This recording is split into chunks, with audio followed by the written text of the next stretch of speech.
Today is our third meeting in this Mastering R training series. And today we are looking at foundations of R programming. As you already know by now, I'm sure most of you know my name by now. So my name is George Cheyajin. I am part of the Ghana R user community. If you want to see me, I can turn on the video. Let me just turn it on for now so that those that do not know me, you can see me and then. Okay, so today we are looking at foundations of the R programming language. And we'll be looking at how to import data, how to use control structures, that's the loops, and then the conditional statements, and then how to create basic functions in R. So we'll not look at the operations and then the data manipulation today. So we'll look at it another time, maybe next week, together with exploratory statistics. So we begin by looking at how we can import data into R. So one of the fundamental tasks in data analysis is loading the data into R for further process. So R provides several ways by which we can achieve this task. There are base R functions and then functions from other packages to do this. Before you can start anything in R, you first have to get your data into R. You can create your own data in R, or R also have some built-in data sets that you can use. But if you want to work on your own data that you collected, then you first need to bring it into R before you can work on it. And then there are several functions that are available for you to do that. So here we'll look at how to import CSV files. So CSV files are common file formats for storing tabular data. And then we'll look at Excel files. So Excel files are also very common. We all know Microsoft Excel. How they store their files are different from how R also stores its file. But then you can still import an Excel data frame or an Excel sheet into R. And then we also look at other tabular data stored as a .txt file. So there are a lot of ways in storing tabular data. One of them is the CSV. The CSV is the most commonest one, but there are also tab separated, space separated, and other tabs. Most of them are stored as a .txt file. We look at how to import all those files. Earlier on today, I shared some files with you on a Ghana R user community page. So some of the file formats are inside the CSV.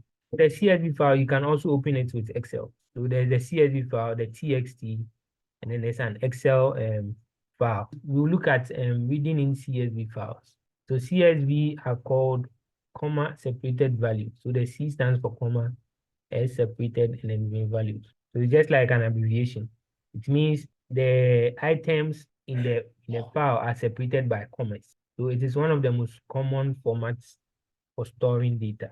And we can use a function called read.csv or read_csv from the readr package to do this. So the read.csv is a function that is found in R. So it is part of the base R functions. But the read_csv is found in a different package that you have to install before you can get access to that function. So the read_csv reads files in faster. If the file is very huge, if you use a read.csv, it will take some time. If you use a read_csv, then it will load it in faster if the file that you are importing is very big. So here is how you can use R code to import your data. So this is a basic CSV import code. So first you have your variable. So the data_CSV is my variable name. It means I want to store everything that is here inside this variable. So data_CSV is what my data will be stored in. So here I am using the read.csv. So inside the read.csv, you have to specify the path to my file's location. So where my file is found. If it is found on the internet, then it means that I'm using a web link or a URL link. If it is found on my machine, then it means I am using this Windows path. But always note that before the code can recognize your file format, you should always add the file type or the file format, the extension, the file name extension. So you should always add the file name extension to the file. Otherwise, it will give you an error. So if you are reading a CSV file, the end of your path or the end of your file name should be .csv. And if you are reading an Excel file, XLSX, so the extension is XLSX. So if you are reading an Excel file, you should make sure the file is ending with .xlsx. And then the header equals true. So the header is a logical value indicating if the code or the function should use the first row of your tabular data as the header of your table. You see in Excel, you start typing your data in cells. So you have your first cell, that is, I think, A1. So all the ones, so all the values in the rows, in the first row, the header argument or the header equals true will use that first row as the header or the column names of your data frame. So that is what the header equals true is doing. So the default is true. If you don't want that, you can make it false. It means the data that you are importing, it will have no headers. And then sep means separator. So the separator field character is comma. So for CSV files, the separating character is a comma. So you can specify a comma. But then all these ones are like they are default. So you don't need to explicitly specify them. So you can just specify the name, the location of your file, and then the header is already true. And then the separator is already comma because you are using a CSV file, because you are reading in a CSV file. So this code down here, head into bracket data underscore CSV. So when I run this, I'll run codes line by line. So when I run this first line, data underscore CSV, it will import my file and then store it in this. So if I want to see my file, I use head data underscore CSV. So what the head is doing is that the head is showing me the first 6 rows of my data frame, just for me to check whether everything was imported correctly. Then we move on to the read underscore CSV. So this one is using read.csv. And here we want to see how the read underscore CSV is also used. So they are mostly used in the same way. And then the read underscore CSV is from a different package that you have to download and install in R before you can use it. So when you use the read.csv, it returns a traditional R data frame. So the read.csv will return a data frame, but then the read underscore CSV will return your table as a table, or it will return your data as a table. So this is how we use the read underscore CSV. The package that contains the read underscore CSV is called readr. Remember previously I told you that there's a package that has a collection of other packages called tidyverse. So this readr package is part of the tidyverse package. So if you already have the tidyverse package, then it means you have this. All what you have to do is just either you load this package, or you just load the tidyverse package, and then you can use this function. So the read underscore CSV, all you have to do is just input the path to your file's location, or input the location of your file here, and then it will download it for you, or it will import it for you. And then you can use the head function to check whether it was imported correctly. So both of these functions have several arguments that can help you to customize how the file is read in, or how the file is imported. So you saw that in the read.csv, we have header, we have separator. These are called arguments. But here you are seeing only the file path. You can also specify other arguments. But just to show you how it is used, this is just a simpler way for you to import your files. So the read underscore CSV has an argument called call types, call underscore types. So this is to specify the column data types. So let's say you have several variables or several columns in your data. You can specify the data type of each column using this column types. But if you don't do it, this will automatically assign data types to them. So once it sees numbers, it will assign a numeric data type to it. Once it sees characters, it will assign a character. Once it sees true and false, it will assign logical automatically. But if you want to specify manually, you can use this argument. And then a trim underscore WS also trims leading and trailing white spaces. So let's say when you were entering your data in Excel, in a cell, maybe you typed some space before you started typing your data. Or after you typed your data or the value inside, you type some space. So we call them white space. So this trim underscore will remove that space from those values. And then there's also another argument called show column types. So this one, you can set it to either true or false. So the show column types will show you all the columns that are in your data, the data type that this function assigned to them. So you see, I told you previously that the column types, they are assigned automatically, but then you can change them manually. Once they are assigned automatically, this thing will also show you what values they are assigned or what data types they are assigned. There are also other arguments that you can specify inside this function to customize the way the files are ready. So now we are done with the CSV files. We'll be looking at Excel files. Excel is also another popular format, especially in business context. So I am sure a lot of businesses uses the Microsoft Excel or the Microsoft Office suite for most of their office work. So there's a package called Read Excel, which allows you to import Excel files into R. So here you see how an Excel file is imported. So first you have to install the package. You can either use this function or in our studio, you go to the install packages tab, click on it, search for the name, and then click on install, and then to install it for you. Or you can just type this in your console, install.packages, and then you put the package in quotation marks, and then you run it, and then it will install it. So once it is installed, you can use the library function to load the package inside your environment. This read Excel package has a function called read_Excel. So read_Excel also works the same way as the read_CSV, just that this is reading in an Excel file. So the read_CSV is reading in a CSV file. And then the read_Excel is also reading an Excel file. So the input or the arguments, they are almost the same. But then you see that in Excel workbook, so in an Excel sheet, the whole sheet is called a workbook. When you open a new Excel workbook, it is only one sheet. But then there are some small plus on the right of it. You can click on the plus to add a new sheet. So let's say you have a workbook and then your data frame is, or your data values are in a third sheet. You can use the sheet argument to specify the sheet number that contains your data, and then it will import that data for you. If your sheets are named, you can name the sheets. Traditionally, they are named sheet 1, sheet 2, sheet 3. So if you don't want any trouble, you can just use 1. So 1 means you want the first sheet, 2 means you want the second sheet, 3 means you want the third sheet, and so on. But then if you know the names that you use to store the sheets, you can use the sheet name. So let's say your sheet is named as sheet 4, or your sheet is named as budget. So you can just do sheet equals budget, then you put it in quotation marks, and then it will read that sheet in for you. So the read Excel package also works with old Excel file format.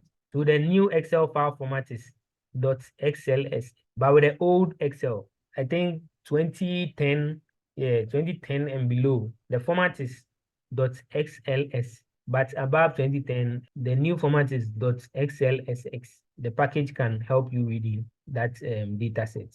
Then we look at reading other delimited files. When I say delimited files, they are files that are separated by certain delimiter. So the delimiters, we have the comma, we have the colon, we have tab, we have space. There are a lot of things that you can use to delimit your values. But the most common one is the CSV, the comma separated. So the comma separated file, the delimiter is the comma. So there are also other delimiters. So in R, there's a package called read.table. And then this read.table function takes in a .txt file. So the .txt file will contain the delimited data. So it could be a comma delimited. It could be a space delimited. It could be tab delimited. So the type of delimit that is used in that data can be specified in this function. And then it will do the rest of the work. It will import it for you. So here you specify the location of your file, and then you specify the header. So the header, it means the same thing the previous one, whether you want the first row to be read in as the headers. And this one too, the separator you have to specify. So the separator, you have to specify whether it is a comma, whether it is a space, whether it is a colon, whether it is a semicolon, whether it is a dash or an underscore. The separator is also called a delimiter. Here, this /T means tab delimited files. So a tab delimited file is a file that has been separated by 4 spaces. So pressing the tab key is like pressing the space key 4 times. And then you can represent the tab by this notation. So the function is very versatile and can be used to read various types. As I was saying, you can use it to read a comma delimited. So when you put a comma here, it means you want a comma separated file. When you leave it blank, and then when you use this colon here, it means it is separated by a colon. So there are various delimiters. You can use dash, you can use underscore, you can use any symbol that is valid to use, you can use it. So that is how the read table works. Then we will see how you can handle missing data during file import. So when you are importing your file, especially in Excel, let's say you have some cells in your data that do not have values. So when you import them in R, those empty cells, they will automatically be replaced with NA. So in R, NA means the data is missing. So it is not a value. It is not a value. When you see NA in your data frame, it is not a value. It means that the data is missing. So it means there is nothing there. That is what the NA means. It means there is no value there. So when you are importing a data like that, let's say you are importing an Excel file, but then there are empty spaces inside some of the cells. Arrow still imports them, but where there are empty spaces, it will show NA. But in some cases, the file that you're exporting, the NA values, they are not empty spaces. They are actual values. So sometimes in some software or some programs, they use null or NaN. So those null and NaN, they are still missing numbers. But then when you import them into R, R will not know that they are missing numbers because null is a name or NA is a name. So R sees them as characters. But if you are importing such a file and then you want R to recognize them as missing numbers, then you need to specify them manually. If it is empty space, then you don't need to specify because R knows that an empty space is missing. But then if there is a value there, and that value is NA or null, or let's say 9999999, which in some softwares means missing numbers. In R, if you have such a file like that and you are importing it into R, you have to specify it in the function that you are using to read in. So in the read.csv, there's a function called na.strings. So there's an argument called na.strings. So the na.strings by default is set to NA. It means that wherever there is NA, I should take it that it is a missing number. So I'll show you how you can specify that manually. So with the read underscore CSV, there's an argument called NA, small NA. Inside the small NA, you can specify a list of words or characters that you think might be missing or that you think might be used as missing values in your data frame. And then when those values are read in, I will recognize them as missing numbers. So the read.csv uses na.strings. The read.table also uses na.strings. But the read underscore CSV and then the read underscore Excel, they use NA. So you specify a vector of characters that you think might be in your data frame that are missing numbers. Or you can just specify, if you think it is just a single character, you can just specify that single character and then it will do that.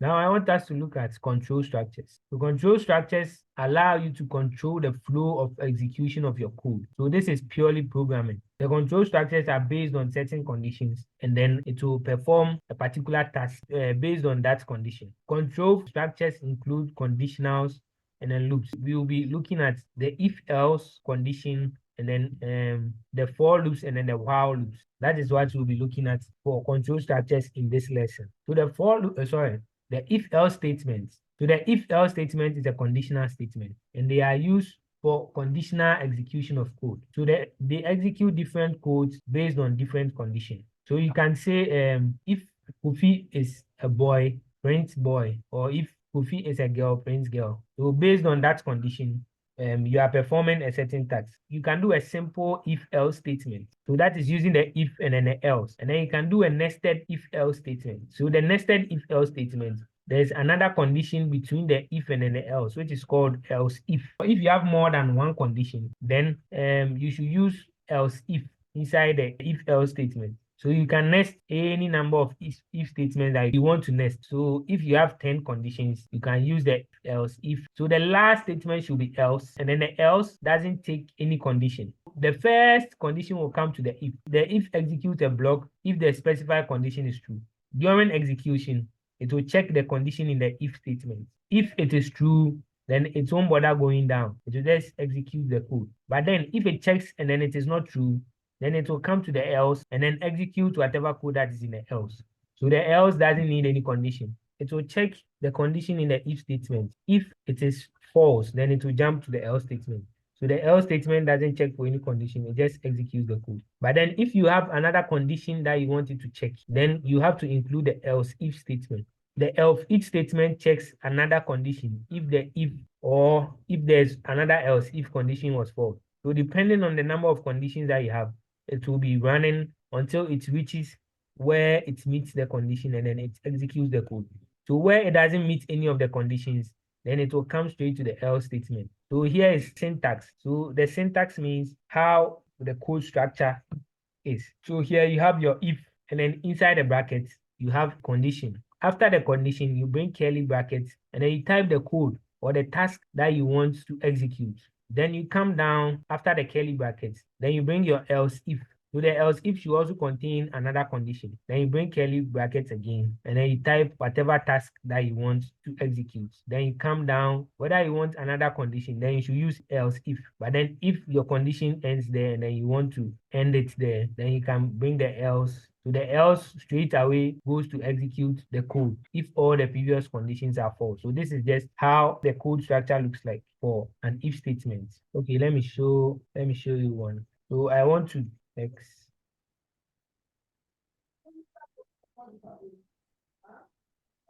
I initialize what I want to check. Then I will do if. So if X was, come on.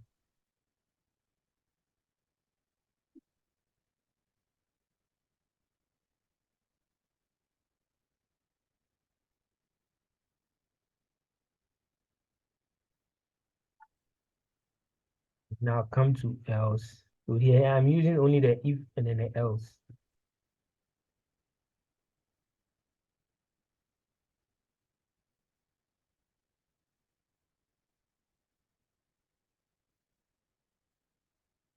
So you see that it is printing X is a boy. So here, when you look at the code, you will see that I first initialize X as Kofi. And then I am checking if X equals Amma. So these two equal signs is equality. So if I have two equal signs, it means the left and the right should be the same. It checks if X is Amma. So when it's checked, X is not Amma, X is Kofi. So it will skip this if and then come to the else. So you see else, there's no condition. So it is printing X is a boy. And this is a simple demonstration of the if else statement. Yes. So here's an example. So this is a basic if else statement on the left, and then there's a nested if else statement on the right. So you can use the else if to check multiple conditions. So no matter what number of conditions that you have, you can use the else if multiple times. So you can check else if condition, do this any number of times that you want. So on the left, I have X, I have 7 being assigned to X, and then I am checking if X is greater than 5. So it will check, is X greater than 5? Yes, X is 7, so X is greater than 5. So it will not come down to the else, it will print X is greater than 5 because X is 7. But then if, let's say you were checking the condition that X is greater than 10,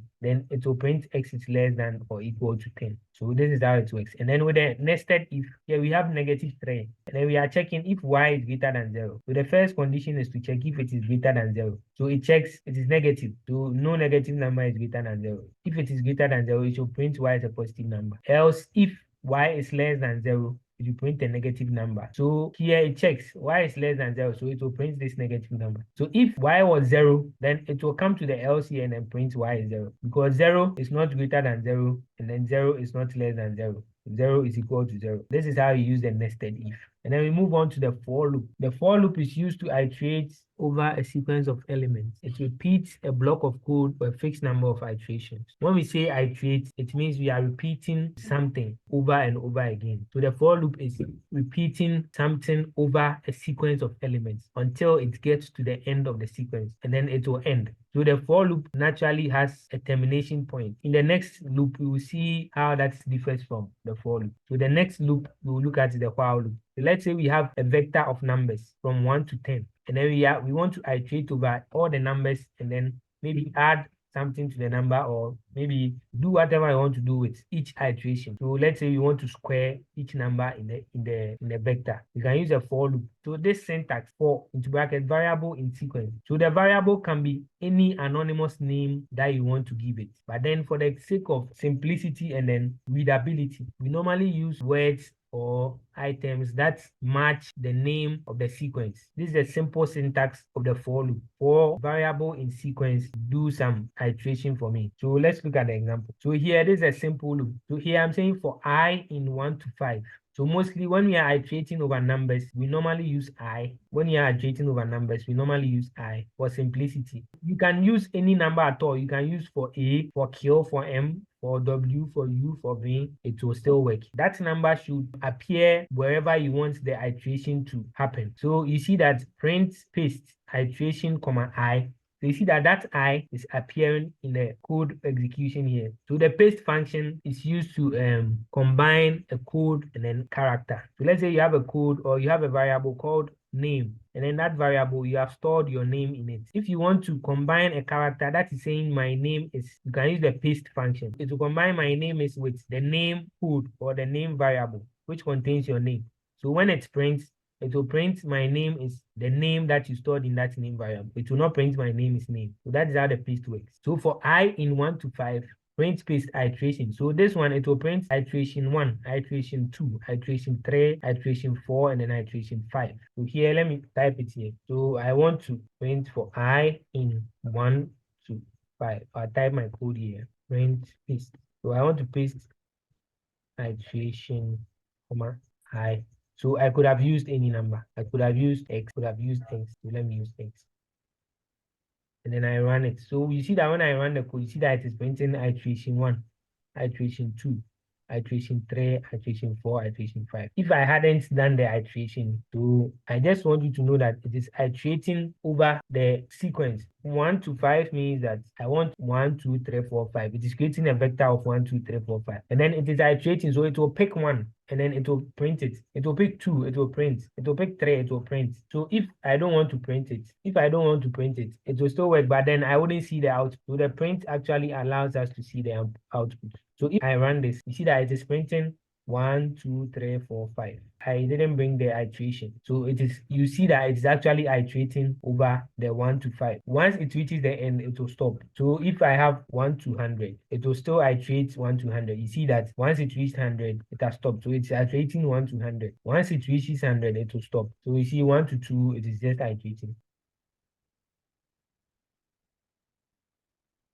So you see, if I don't bring the print function, then it will only show the last value. So here I am storing these items in X. So if I run this and then I print X, you see that it is 6. So it has iterated through all these 1, 2, 3, 4, 5, 6 items. And then finally it will end with 6. So when I call X, it will print 6 because now the final number it will end with is 6. If I want to see the process, then I can put print there and then it will show me the process. So when I put print there, you see that it is showing me that it is actually reading all the 1 to the items inside the 1 to 6 vector. So we see an example here, and then we see another example here. So this one too, it is like the same thing. But then look at how it is being represented here. Here we have a vector called numbers. We have a vector called numbers. And then look at how we are representing here. We are saying for num in numbers. So this num here, it is just something that makes it more understandable. So let's say you have, what you should know is that you shouldn't use the same name as the name of the item that you are iterating inside. Otherwise, you get an error. So I could have used for number. So I have names. Okay, let me use countries. So I have countries. I have Ghana, I have Kenya, I have Nigeria, I have Togo, I have Burkina, Faso, and Ivory Coast, and then Ivory Coast. I have these countries. Then I want to iterate over these countries. So I can do for country in countries, right? Like this, print country. So when I do this, it will iterate over the countries. And then you see that it is printing the countries for me. Ghana, Kenya, Nigeria, Togo, Burkina Faso, Ivory Coast. So for country in countries, print country, I could have done for K in countries. But then I'll use K here. I'll use K here, and it will still give me the same thing. So Ghana, Kenya, Nigeria, Togo, Burkina Faso, Ivory Coast. So for K in countries, so just for simplicity and readability, we use for country in countries so that it will sound nicer. And then you see, I didn't specify the country inside the print, but I specified K. Previously, we were using K, and then the last item it printed was Ivory Coast. That is why it is printing only Ivory Coast here. And then I am not printing K, I am printing country. So for country in country, then I have Ghana, Kenya. So that is how it works. So that is the 4 loops And then move on to the while loops. So a while loop allows you to repeatedly execute a block of code as long as a specified condition is true. So here we are executing a block of code as long as a specified condition is true. This is also a very simple syntax. And we see that with a for loop, it is iterating over a fixed sequence. But with a while loop, it is repeatedly executing the code as long as the condition is true. So we should be very careful when we are using while loops. Otherwise, we will create an infinite loop. We need a condition that will terminate by itself. So when we set the condition, we must put something inside there that will make sure a condition is ending. Otherwise, it will go on and on and on and on. So here's an example of the while loop. So here I initialize I as 1. And I'm saying while I is less than or equal to 5, print I. And then once it is printing I, it should add 1 to I. So you see that I start with 1. And then I am adding 1 to it. So eventually it will reach 5. So when it reaches 5, it will come and check here that, oh, okay, now I is equal to 5. So it will terminate. So the while loop and then the for loop, that is the difference. The while loop executes code as long as the condition is true. With a for loop, you don't need any condition. With a for loop, you are just iterating over a sequence of items or a set of items. But with a while loop, there's a condition, just like the if. So long as that condition is true, the while loop will continue to execute without an end. So you should be very careful with that. And then we have another example here. So here we are summing numbers. So we sum 1 plus 0, then it will come back. When it reaches 100, it will terminate. And then finally, we will print the final sum to see the output. So the while loop, this is how it differs from the for loop. So one important thing to note, I think I said it earlier. So be careful with the while loops to avoid infinite loop. Ensure that the condition will eventually become false, allowing the loop to terminate. So this is an example of a loop that is never terminating. So here I have I, and then I have assigned it to 1. So I'm saying that while I is greater than 0, even the I in the first initialization is greater than 0. So you need to put in, let me show you this one in the code. Here I have I, and then I have assigned it to 1. And then with my while loop, saying that I is greater than 0. And I'm saying print I. So I'll run this loop and then you see what will happen. You see that it is printing 1 because the loop is not ending. This is not what we want. So I can terminate it here. So here I can just put I times I minus 1. So here I am putting I minus 1 here. See that when it prints 1 ends because once it reaches the termination condition, then it will terminate. So let me make I, let's say I is 5. So you see that with this block of code, I is 5. Now, whenever it comes, it will subtract 1. So it will be reducing until it reaches negatives. So when it reaches 0, it will terminate.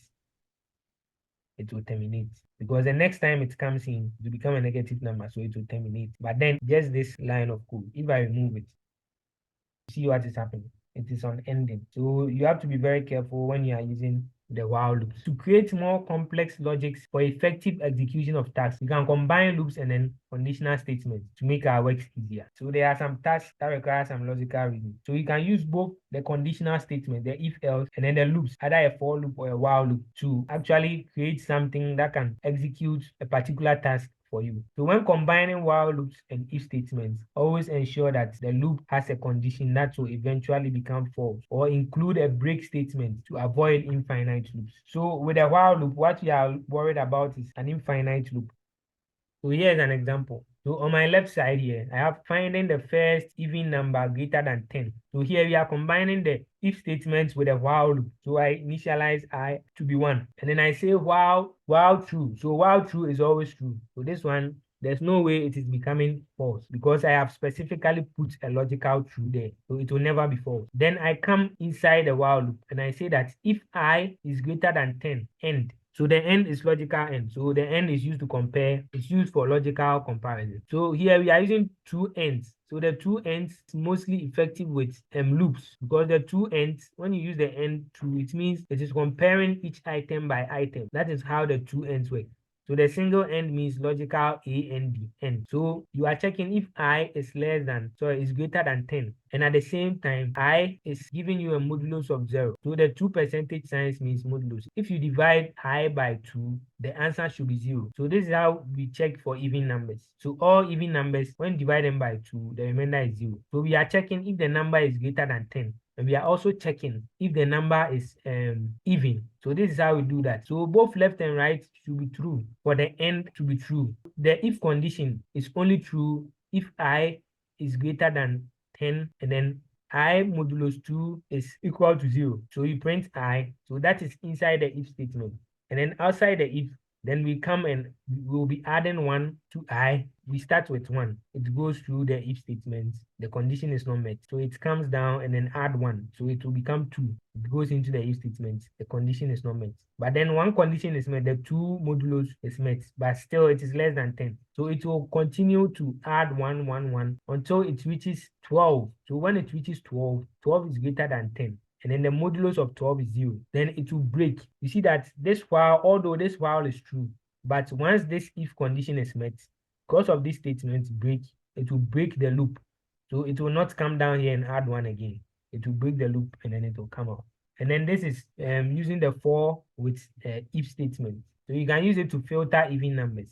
We have a sequence or a list of numbers that we want to filter out the even numbers. So here I am doing for I in 1 to 10. If any number here is even, print that number. So this is a simple combination. All right, I guess we all understand how loops and then conditional statements work. Our next thing is basic functions in R. So functions allow you to encapsulate reusable code.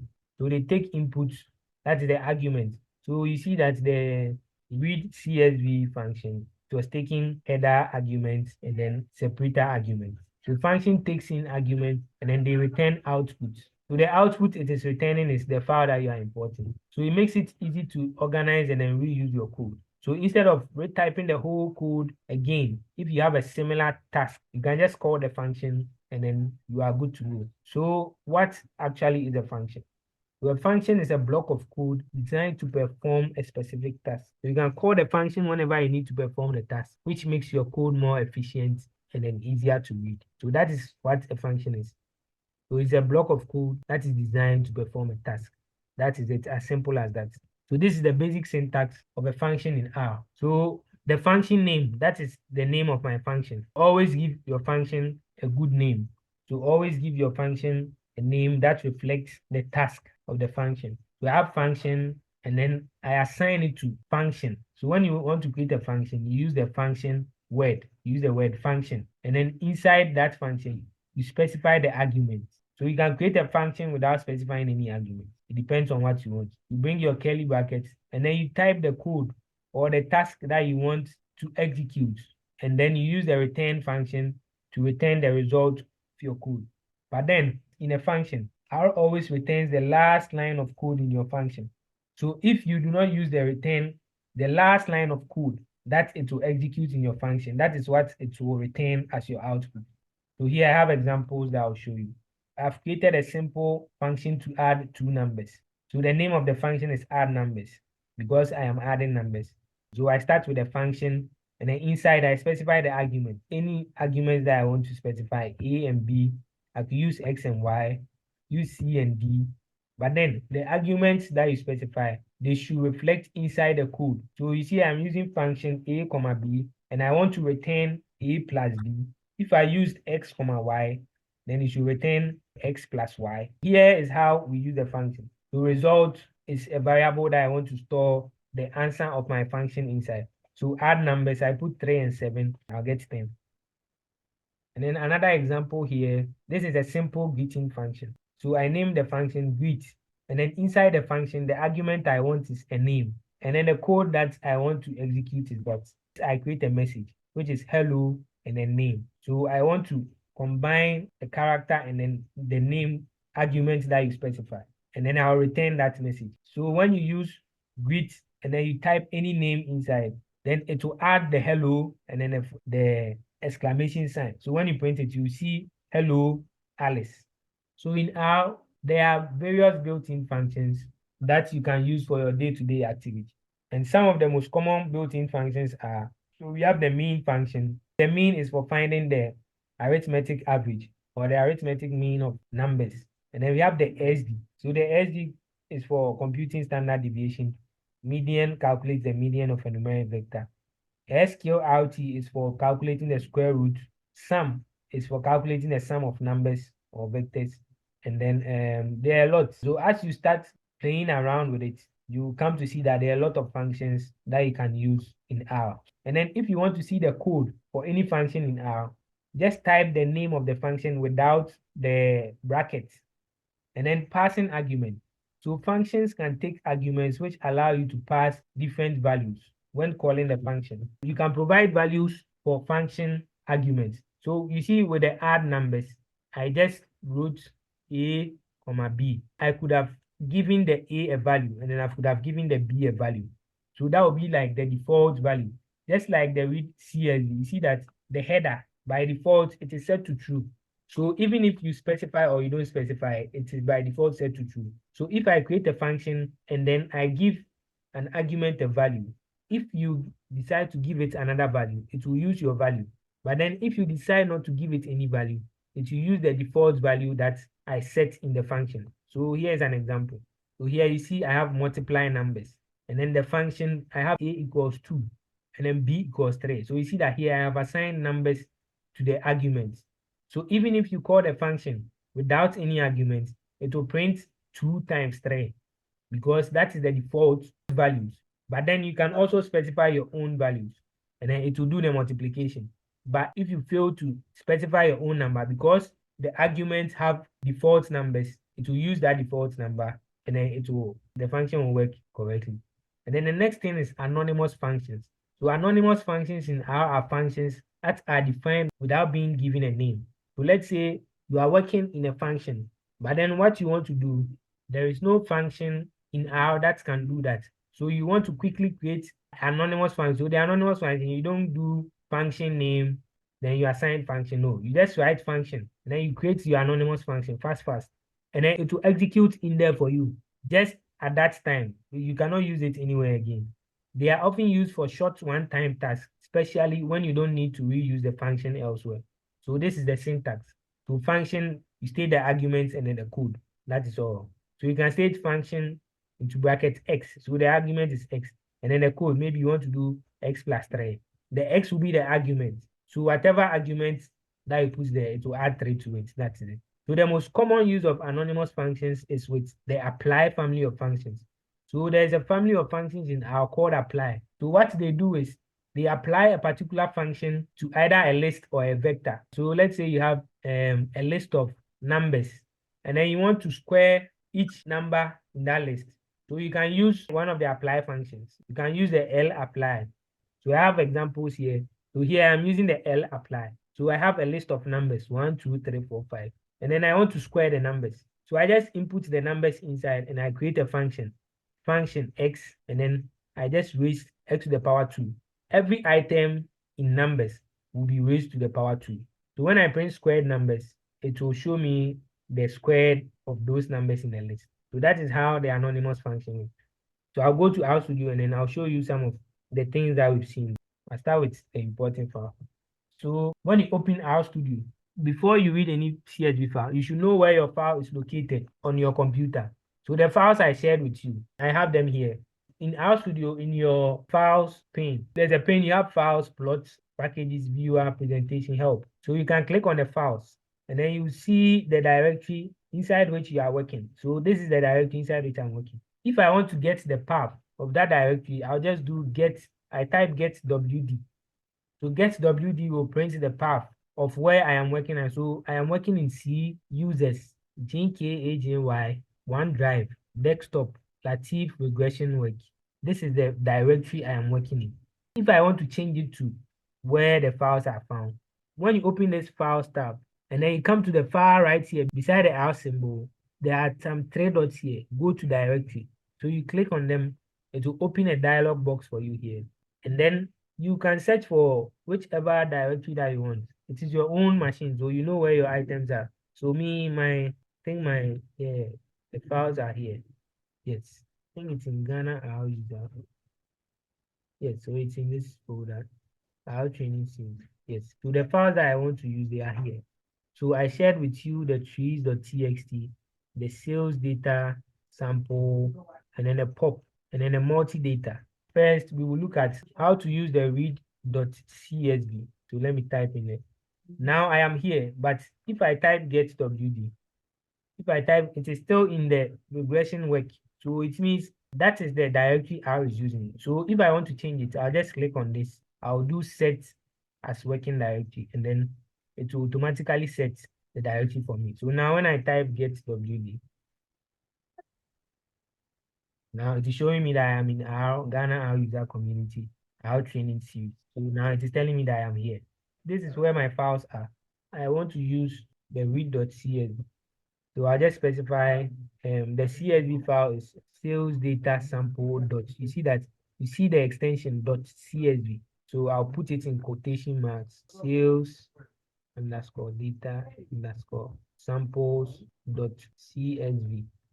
So I can specify header equals to. Then when I run it, you see that it has. So you see that it has imported the data here for me. Here, I didn't assign it to any variable. So that is all. Once it imports it and it shows it to you like this, that is all. You've seen it. So if you need it, you have to come and run this code again. So in order to store it, so that I can use it later on, I can store it as my df. So I'll store it as my df. So now I will run the code. It will not print the output. So if I want to see it, I'll just type my df, and then it will print it here for me. So I can use head to check my df. Then you see that it is printing the first 6 rows. If you want to create a directory, it is just a folder. Just create a folder anywhere on your computer, and then you come here to files, and then you click on this 3 dots at the far right corner here. It will open this window for you, and then wherever you created a folder, so let's say you created a folder on your desktop, you can come to your desktop, and then you can check okay, safety training. I created this folder here inside the safety training, and then you click on open. So it will open that safety training folder here for you, but then it hasn't set that as your working directory. When you type get.wd, it is still showing Ghana our user training series. So this is my working directory. If I want to change it to this folder, I'll come and click on this more, and then I'll click on set as working directory. So I click on set as working directory, and then now it has set this folder as my working directory. So any file here, I can read it in by just typing the name of the file, and then it will read it in here for me. I hope you understand. So here I have read in my sales data with the read.csv. So let me try with the read_csv. So I said before you can use this, you need to use the read_r package. So I already have it installed. So I'll just call the library read_r. So library read_r, now I can use the read_csv. So you see when I started typing, it is showing. So I'll just type the same name, sales data samples, sales data samples.csv. So the same name when I run it. So error sales data samples does not exist. So these things, they happen. Some small typo, and then you are getting errors. So I just changed just a simple S, and then it was giving me error. So now you see that it has read in the data, but then you see this is a table, and this it is showing me the column data types that is used. So you see the delimiter is comma because it's a CSV, and then it is saying that order date, status, products line, product code, customer address, they are all stored as characters. And then the order number, quantity ordered, price each, quarter ID, month ID, year ID, they are all stored as double or numbers. So you see that it is printing only the first 10 rows. So here also, I didn't store it in any variable. So once I view this and I clear my screen, that is all. I don't want to see this message. So I'll specify the show call types. I'll set it to false. Now when I run it, it will just print. See, it is just printing. It didn't show this column types again. So I will save it my TB. So I assign the variable my TB. Then I'll check my TB. So my TB is printing the first 6 items here. So it means that it has read in my data for me. Now we look at how to read Excel files. So the Excel file is stored as population.xlsx. Let me open it in Excel so that you see how it looks like. So this is how the population file looks like. So it is the population of various counties from 1800 to 2100, 2100. So they have predicted populations of various countries up to year 2100. So I will read it in for you. So with the Excel file, we need a package called read Excel. Read Excel. So this one too, I have already installed it. So I just use library read Excel, and then it will read it in for me. And then I'll use read_Excel. So here too, the file is already here. So I'll just specify the name pop.xlsx. So pop.xlsx, that is the name of the file. You should always bring the extension. Otherwise, it will give you an error. So here I am not specifying the sheet because I don't need to specify any sheet because it is only one sheet. So I will run it. And then you see that it has read it in for me. So you see that this has also read it in as a table. So it has read it in like the read_CSV. So this is also a table. But then look at something. The variable names, you see that they are in some tick marks. You see this back tick. You remember I told you that when you are storing variables in R, you cannot store them as numbers. Here is the case that we have actual numbers as variables. So remember the difference between a table and then a data frame. So the table will allow you to use unconventional names, but the data frame will change the name. If it were to store it in a data frame, then it would have added X to this. So you'd have seen X 1800, X 1801, X 1802, like that. But then with the table, it just leaves it like that, and then it will put some backticks for you to know that they are not conventional names. I will save it as my Excel.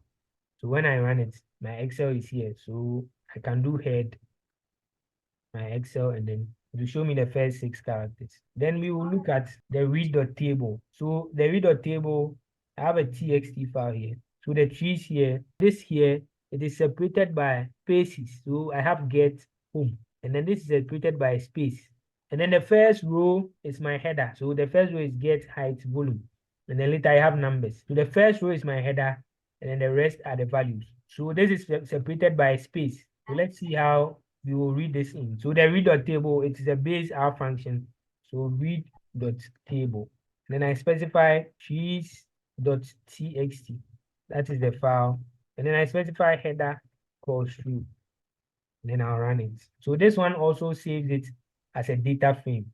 So I have my data frame read in for me here, get height 1. So here also, I can save it as my table. So if I do head my table, now it is showing me the first 6 items. This is how you can import files into your. So there's another file, which is the multi-data. So with the multi-data, it has more than one sheet. So this one, I want you to try it on your own. It has events and then it has budgets. So try to import the event sheets and then the budget sheets. So you use the read Excel function, and then we will move on to the conditional statement. So here we are checking the if else condition. So I'm just creating y equals 25. So if bring your space y is less than or equal to 20, I want to print, so I want to do y plus 5. Else if y is equal to 30, y divided by 5. Now do else y squared. So you see that I have 625. So I have my initialization here.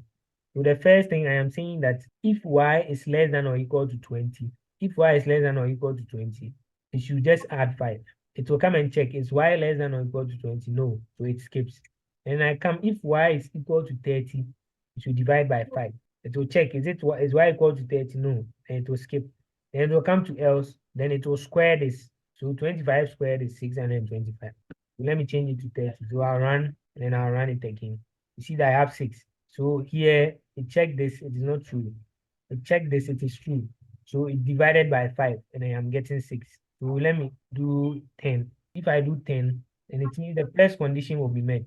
The 10 is less than 20, so the first condition is met. So that is how the if condition works. And then we will look at the for loop. So with the for loop, you iterate over sequence of numbers, and then we will multiply it by a certain number. So let's say I have my numbers here, 11, 13, 14, 100.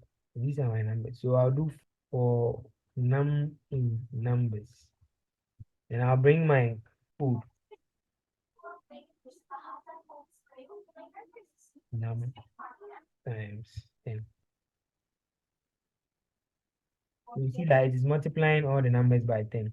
So here I create a simple for loop where it iterates over these numbers and then it multiplies each number by 10. And then with a while loop, I want to create simple while loop. So I'll initialize the first item I1. So I want to sum, what is sum item? So while sum is less than or equal to 50.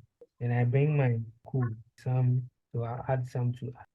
Then I'll add 1 to I. So this is also that will eventually terminate. So I want to print the sum after it has terminated. So run sum, and then you see that it has terminated. And then print sum. So I get 55. So here what it is doing is initially I is 1 and then sum is 0. So it will come here, I is 1, sum is 0. So 1 plus 0 is 1. Now sum is 1. Then it will come down here, I is 1, 1 plus 1 is 2. And then it will come back inside the loop. Now it will come and check, is sum less than 50? No. Sum is now 1. Then it will come here. Sum is 1 and then I is 2. So it will add it. Then it becomes 3. It will store sum. It will come and check. Sum is 3. It hasn't reached the condition yet. So it will add, continue to add until it reaches the value. So the farthest it will reach was 55. So when it came here and it checked, it realized that 55 is greater than this. So it stopped because the condition says that when it is less than or equal to. So it stopped the execution once it reached 55. So we could have actually put the print here, print sum. So you see that all the summation, we could have seen all the summation process. So if we put the sum inside the loop, then we can see the summation process 1, 3, 6, 10, 15, 21 till it reaches 55, which is beyond 50, then it will terminate. That is how the while loop works. Okay, so let's look at, I think from here we went to functions, right? So in a function, we create a function by using the word function. Okay, let me create the greeting function. So greet, so let me name it to greet me, and then function. So I'll just put single argument inside. So I'll print function message.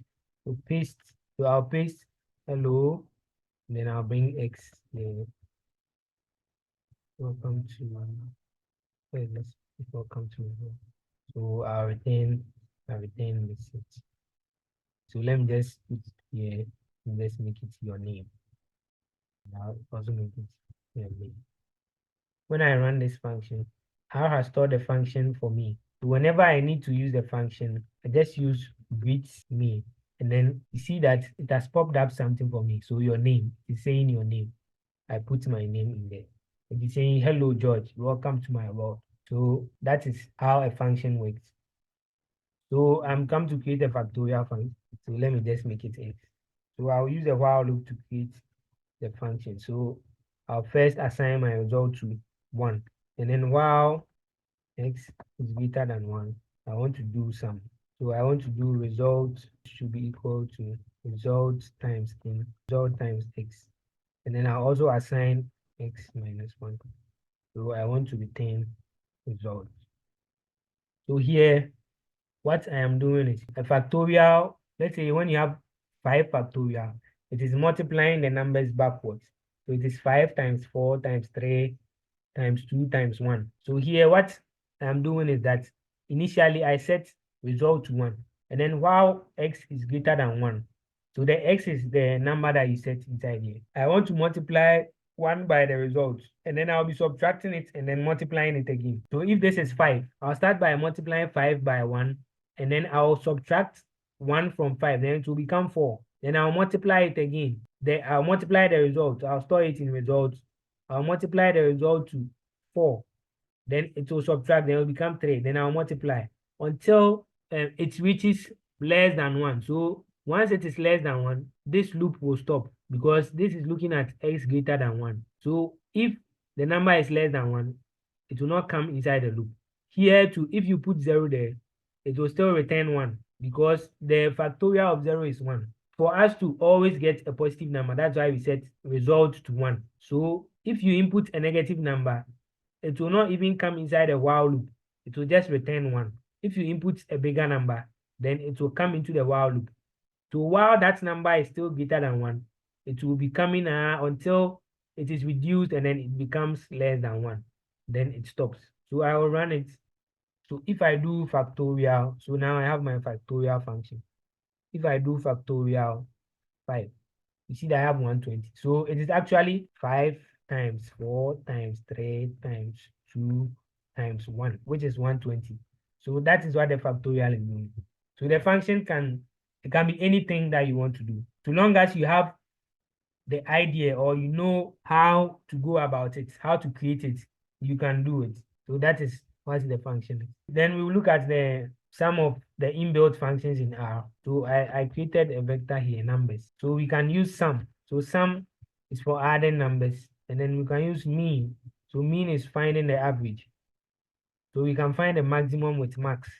So it will return the maximum number. And then min will return the minimum number. And then okay, absolute is I had a negative number inside, and the absolute will return them all as positive numbers. I can also use the median numbers. So the median is 12, but then the mean is 24. Because of this 100, that is why the mean is 24, but the median is a better representation because the median is like the center. So I have SQRT. This is find the square root of 100, which is 10. So SQRT is for finding the square root. So STR, so this function is used to check for a data frame. So I'll check my DF. So STR is printing the structure of the data frame. So you see I have 2,823 observations. So the observations are the number of rows, And then I have 18 variables, and then the variables are the number of columns. There's also another function called nrow. So nrow, we use it on a data frame. So my df, so print the number of rows. You see I have 2,823. And then I also have ncol. So ncol also prints the number of columns. I have 18.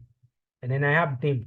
So the dim is the dimension. So the dim will give you the dimension. And then summary. So this will give you like a summary statistics, so summary numbers. So you see that I have the minimum, it is giving the first quartile, the median, the mean, the third quartile, and then the maximum number.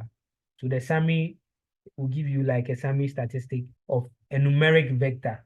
So these are some built-in functions in R that you can use. We also talked about anonymous functions. So I'll show you the anonymous function, how you can use the anonymous function. Let's say I have numbers 1 to, let's say 50. I want to extract the even numbers from these numbers. So even numbers.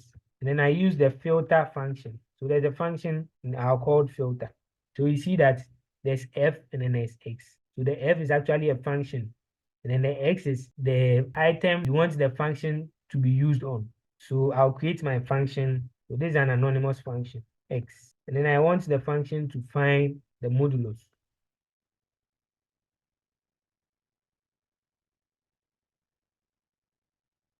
Let me leave some spaces so it looks nicer. And I'll put numbers inside. Now when I run this, so I can check even numbers. So you see that it is printing all the even numbers from 1 to 50. So I have 2, 4, 6, 8, 10, 12.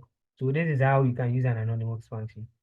So I think, yeah, we spent a lot of time. I think we are all tired. I am also very tired. I think that will be the end. Thank you very much.